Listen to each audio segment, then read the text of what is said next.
میں اپنی ذلیل نگاہیں ڈال کر تمہارے پاک پوتر چہرے کو گناہگار نہیں کرنا چاہتا۔ سلیم، مجھے سمجھنے کی کوشش کرو، تم تو میرا سہارا ہو، تم بھی مجھے چھوڑ دو گے تو میں کیا کروں گی؟ تم تو سب کچھ جانتے ہو، پھر ایسی باتیں کیوں کرتے ہو؟ کہا نا میں پاگل ہوں، میری عقل خبت ہو گئی ہے، مجھے تمہارے دکھوں کا کوئی احساس نہیں رہا، میں ہوس کا بندہ بن گیا ہوں، تمہارے زخمی دل کی طرف نہیں، تمہارے جسم کی طرف دیکھ رہا ہوں، اسی لیے کہتا ہوں مجھے میرے حال پر چھوڑ دو۔ سلیم، یہ تم کیسی باتیں کر رہے ہو؟ تم تو ایسے نہیں تھے۔ میں ایسا نہیں تھا، لیکن اب ہو گیا ہوں، میں کب تک جھوٹ بولتا رہوں گا؟ تم پر جو سانحہ گزرا ہے مجھے اس کا دکھ تم سے کچھ کم نہیں، لیکن یہ بھی حقیقت ہے کہ میں تم سے پیار کرتا ہوں، وہ سب کچھ چاہتا ہوں جو ایک مرد ایک عورت سے چاہ سکتا ہے۔ کیا تم مجھے سب کچھ دے سکتی ہو؟ یہ اچھے دنوں کا وعدہ کر سکتی ہو؟ اگر نہیں تو میں کس آس پر زندہ رہوں؟ کیوں ملوں تم سے اور کیوں تمہارے آس پاس بھٹکتا رہوں؟ میں نے فیصلہ کر لیا ہے کہ ایک دو دن میں یہاں سے چلا جاؤں گا۔ میری آنکھیں آنسوؤں کے بوجھ سے جلنے لگیں۔ اس گھڑی سلیم مجھے بے حد بے رحم اور نامہربان نظر آیا، ایک ایسا آدمی جو میرے عورت ہونے کے گناہ کو کسی صورت معاف نہیں کر رہا تھا۔ میں کچھ دیر خاموشی سے بیٹھی رہی، پھر اٹھ کر اس کے کمرے سے چلی آئی۔ وہ ساری رات میں نے جاگتے ہوئے گزار دی، کچھ سمجھ نہیں آ رہا تھا کہ کیا کروں۔ میرے فرحان کی چیخیں میرا تعاقب کر رہی تھیں، مجھے آگے بڑھنے کے لیے کسی سہارے کی ضرورت تھی، مگر میرے سائے کے علاوہ وہاں کوئی میرے ساتھ نہیں تھا۔ وہ راز کہیں اس کوٹھی میں یا اس کے گرد و نواح میں دفن تھا جو چنگیزیوں کے لیے موت کا پھندا بن سکتا تھا، مگر وہ کہاں تھا؟ اس رات نظر آنے والی پراسرار سرگرمی کیا تھی؟ میں سلیم سے اس بارے میں بات کرنے گئی تھی، مگر وہاں ایک دوسرا ہی موضوع شروع ہو گیا تھا۔ میں اپنی سوچوں میں گم لیٹی رہی اور صبح ہو گئی۔ اتنے میں دینو آ دھمکا، وہ مجھے جگانے آیا تھا، میں پہلے سے جاگ رہی تھی۔ وہ ٹھٹک گیا۔ اچھا ہوا آپ جاگ گئیں، کل خان صاحب کے لیے ناشتہ مجھے لے کر جانا پڑا تھا، کہنے لگے تم بھانڈ ہو، تمہارے لطیفوں میں پھکڑ پن ہوتا ہے۔ میں صبح سویرے لیڈر ڈائجسٹ کے لطیفے سنتا ہوں، بات یہاں تک رہتی نا تو بھی ٹھیک تھا، پر ایس تو بات تو انہوں نے مجھ پر لطیفیاں کی بارش ہی کر دی، لطیفے سنا سنا کر میرا برا حال کر دیا۔ قسم لے لو جب 1 سال تک میرے منہ پر ہنسا آئے تو ایسے دردناک لطیفے، توبہ توبہ، کہنے لگے یہ مسکرانے والے لطیفے ہیں۔ لو جی، یہ بھی کوئی بات ہے؟ لطیفہ تو وہ ہوتا ہے جو سننے والے نو پٹھیاں کر دے، یا اس کی پسلی چڑھ جائے، یا اس کی وکھی پاٹ جائے۔ دینو عادت کے مطابق مسلسل بولتا چلا جا رہا تھا۔ میں چونک گئی، کہیں سے عطر کی خوشبو آ رہی تھی، بالکل ویسی خوشبو جو اس رات لاش کے کفن میں سے آئی تھی۔ میں نے گھبرا کر ادھر ادھر دیکھا، کچھ پتہ نہ چلا۔ یہ خوشبو دینو کے ساتھ ہی اندر آئی تھی۔ اچانک میری نظر دینو کی قمیص پر پڑی۔ اس نے سفید کھڑکھڑاتے لٹھے کی قمیص پہن رکھی تھی اور بالکل نئی تھی۔ میں نے گھبرا کر کہا، یہ قمیص تم نے کہاں سے لی ہے؟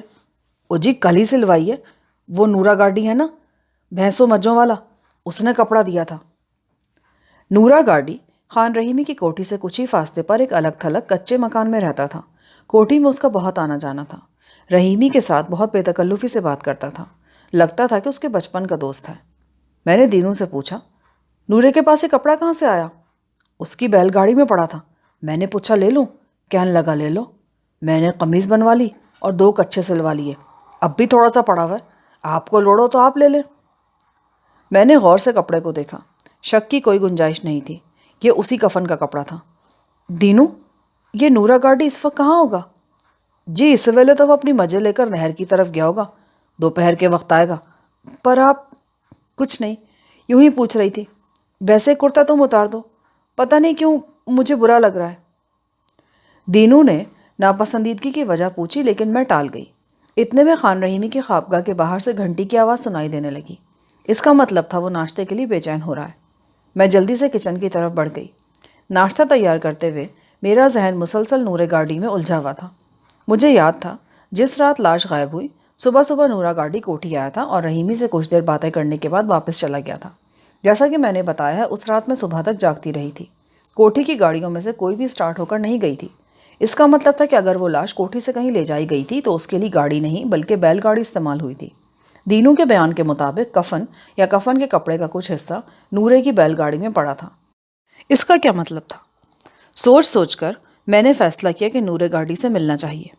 نورے نے 2 بھینسیں پال رکھی تھیں اور یہ کوئی معمولی بھینسیں نہیں تھیں، کسی بہت خاص نسل کی بھینسیں تھیں، اور میں نے سنا تھا کہ ان میں سے ایک ضلع کی سطح کے مقابلے میں انعام بھی حاصل کر چکی ہے۔ میں نے ایک دن نورے سے کہا تھا کہ وہ اپنی بھینسیں دکھائے۔ وہ دکھانے کے لیے لایا تھا، مگر میں یوسف کی منگنی کے سلسلے میں اس کے ماموں کے گاؤں گئی ہوئی تھی۔ نورے سے ملنے کا یہ ایک اچھا بہانہ تھا۔ سپہر کے وقت میں کوٹھی سے نکلی اور 2.5-3 فرلانگ دور نورے کے مکان پر پہنچ گئی۔ شاندار سانڈوں والی اس کی بیل گاڑی باہر ہی کھڑی تھی۔ اس کا مطلب یہ تھا کہ وہ گھر میں موجود ہے۔ صحن کا دروازہ کھلا تھا۔ میں نے اندر جھانکا۔ نورا بھینسوں کی دیکھ بھال میں مصروف تھا۔ آؤ بی بی جی، بڑی قسمت ہے میری جو آپ نے میرے گھر میں قدم رکھا۔ اس یوسفے کو بھی لے آنا تھا نا، بڑا خوش ہوتا ہے وہ بھینسوں کو دیکھ کر۔ اور دیکھیں نا جی، چیزیں بھی تو دیکھنے والی ہیں پھر۔ واقعی بہت شاندار بھینسیں تھیں۔ وہ بولا، میں نے 1 مہینے کی وچھیاں پالی تھیں جناب۔ پچھلے سے پچھلے سال بیل گاڑیوں کی دوڑ ہوئی تھی چنیوٹ میں۔ ڈپٹی کمشنر صاحب نے اول انعام دیا تھا مجھے۔ 2000 روپیہ نقد تھا، 1 پگڑی تھی اور یہ وچھیاں تھیں۔ میں بھینسوں کے بارے میں معلومات حاصل کرنے لگی۔ در حقیقت میں کچھ دیر یہاں رکنا چاہتی تھی۔ ممکن تھا کہ نورے کے منہ سے کوئی ایسی بات نکل جاتی جس سے لاش کے مسئلے پر روشنی پڑتی۔ میں نے باتوں باتوں میں یوسف کی منگنی کی رات کا ذکر کیا اور پوچھا کہ کیا اس نے گلوکاروں اور مزاحیہ فنکاروں کا شو دیکھا تھا۔ اس نے بتایا کہ شروع میں دیکھا تھا۔ میں نے پوچھا، پھر کہاں چلے گئے تھے؟ وہ گڑبڑا کر بولا، بس جناب نیند آ گئی تھی۔ میں اس سے بھینس کا دودھ دھونے کا طریقہ سیکھنے لگی۔ وہ بڑی توجہ اور دلچسپی سے سکھانے لگا۔ ادھیڑ عمر شخص تھا لیکن کافی ہنسمکھ اور باتونی۔ دوبارہ یہاں آنے کے لیے کوئی بہانہ تو چاہیے تھا، لہٰذا میں نے دودھ دھونے میں بہت دلچسپی کا اظہار کیا اور کہا کہ کل میں پھر آؤں گی۔ اگلے روز سپہر کے وقت میں پھر نورے کے مکان پر جا پہنچی۔ وہ بیل گاڑی کے اوپر بیٹھا جھاڑو پھیر رہا تھا۔ کیا ہو رہا ہے نورے؟ بس جی صفائی ہو رہی تھی، آپ اندر چلے، میں آتا ہوں۔ میں نے غور سے دیکھا۔